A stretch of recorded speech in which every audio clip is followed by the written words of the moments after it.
Bismillahirrahmanirrahim. Apa ni? Pembakaran terbuka ni. Santai-santailah sayangku, pergi mana laju-laju. Hai guys, assalamualaikum semua. Bertemu kembali dalam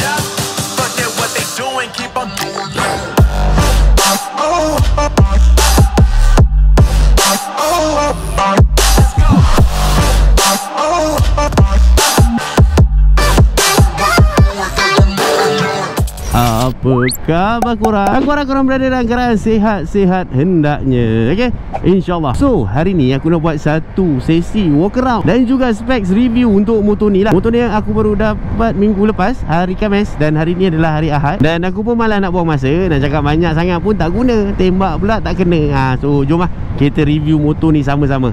Okay, alright. So inilah dia guys, Vario 160 yang didatangkan khas dari Encik Bunshu Honda. Untuk pengetahuan korang, Vario 160 ni adalah satu replacement model untuk model yang sebelum ni lah, iaitu adik dia sendiri, Honda Vario 150. Dan Vario ni adalah model Vario yang totally baru, bukan facelift semata-mata. Dan tadi masa video on board tadi aku ada cakap kan, aku nak buat sedikit video walk around dan juga specs review untuk Vario 160 ni. So jomlah kita mulakan. Firstly kita nak tengok dulu dari segi rupa paras dia dulu. Ini kalau kita tengok daripada pandangan dari bahagian kiri, bahagian kanan, bahagian depan dan juga bahagian belakang. So macam kecil ke tak kecil? Sejujurnya kalau tanya aku, nak kata cantik tu memang cantik lah Vario 160 ni. Kalau tengok betul-betul design dia nampak lebih gemuk dan lebih aerodynamic kalau nak dibandingkan dengan Vario 150 yang lama tu. Dan untuk pengetahuan korang, frame untuk body Vario 160 ni adalah frame terbaru yang diberi nama Smart Architecture Frame, di mana frame ini dikatakan lebih agile ataupun ringan, dan ianya dikatakan jauh lebih mudah untuk dihandle berbanding dengan korang punya girlfriend.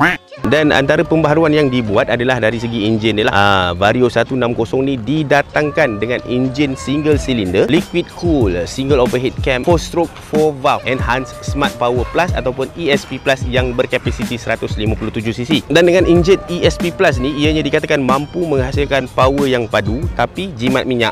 Nanti kita test tengok jimat minyak tak jimat minyak motor ni. Aku akan buat dia punya fuel consumption test untuk Vario 160 ni nanti. Dan enjin yang baru ni juga dikatakan mampu menghasilkan power output sekitar 15.2 HP dan juga 13.8 Newton meter of torque. Untuk sistem suspension dia pula, kalau tengok pada bahagian depan ni, dia menggunakan telescopic fork dan unit swing arm untuk sistem suspension bahagian belakang. Sistem braking dia pula menggunakan brake disc untuk kedua-dua brake depan dan juga belakang. Dah tak guna brake drum ya. Dan digandingkan pula dengan single piston brake caliper dari Nissin untuk depan dan juga belakang, ditambah pula dengan ABS single channel. Macam korang lah, single. Dan untuk tayar dia pula, Vario 160 ni didatangkan dengan tayar yang bersaiz 180 untuk tayar depan dan 120/70 untuk tayar belakang. Maksudnya tayar untuk Vario kali ni adalah lebih lebar kalau nak dibandingkan dengan Vario yang lama. So riding experience dia sepatutnya akan jadi lebih stabil lah. Dan orang yang bawa Vario ni, dia sepatutnya akan rasa lebih confident untuk control skuter ni. Okay, so itu semua benda yang boleh dikatakan basic pasal Vario 160 ni. Dan sekarang apa yang kita nak tengok adalah benda-benda ataupun features-features lain yang menarik yang ada pada Vario 160 ni. Jom. Okay, first of all, Vario 160 ni dia tidak menggunakan kunci sama macam model Vario 150 yang lama tu. Dia pakai remote. Macam gini rupa remote dia. Dan apa yang bestnya, Encik Bunshu Honda bermurah hati untuk memberi dua remote ni. Maksudnya satu boleh pakai dan satu lagi boleh buat spare lah. Bukan macam Encik Yamaha kudukut. Untuk motor yang pakai keyless, dia bagi satu je remote. Kedek betul. Dan untuk sistem keyless dia ni lebih kurang samalah dengan motor-motor yang menggunakan keyless system yang lain. Sangat mudah untuk difaham dan diterjemah.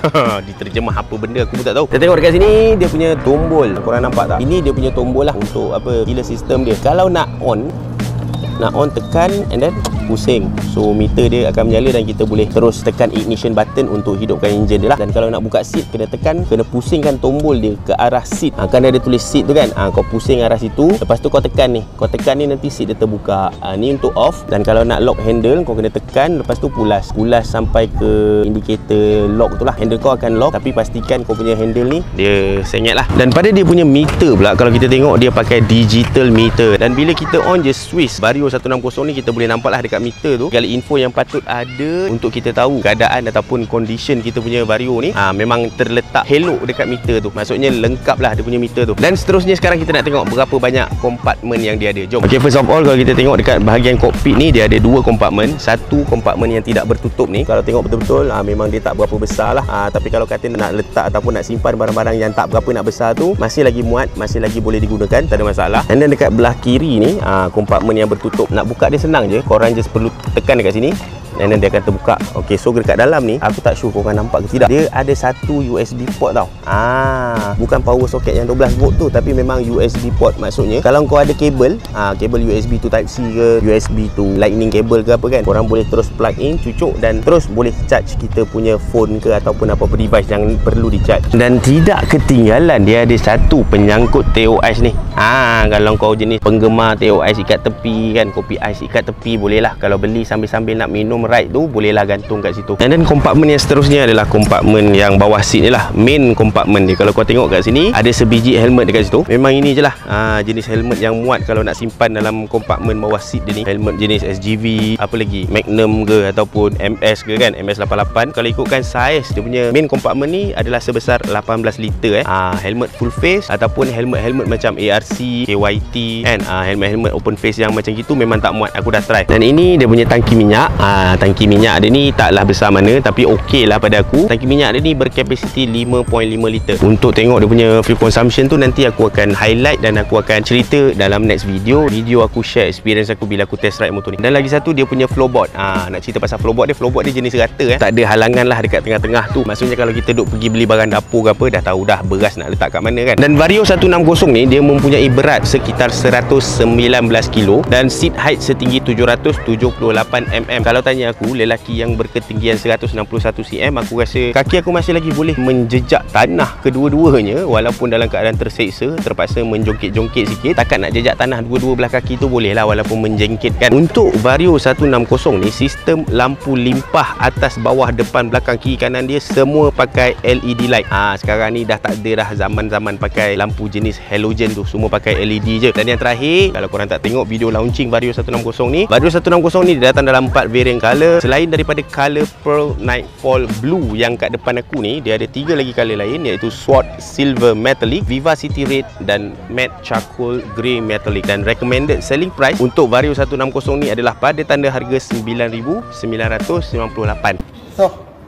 Nak sah apa? RM2 lagi nak cukup RM10,000. Dan harga tu adalah untuk semua color kecuali color yang matte charcoal grey metallic tu. Yang tu color dia mahal sikit, dalam RM10,298. So itu saja untuk sesi walk around dan specs review. Jom kita sambung dekat onboard.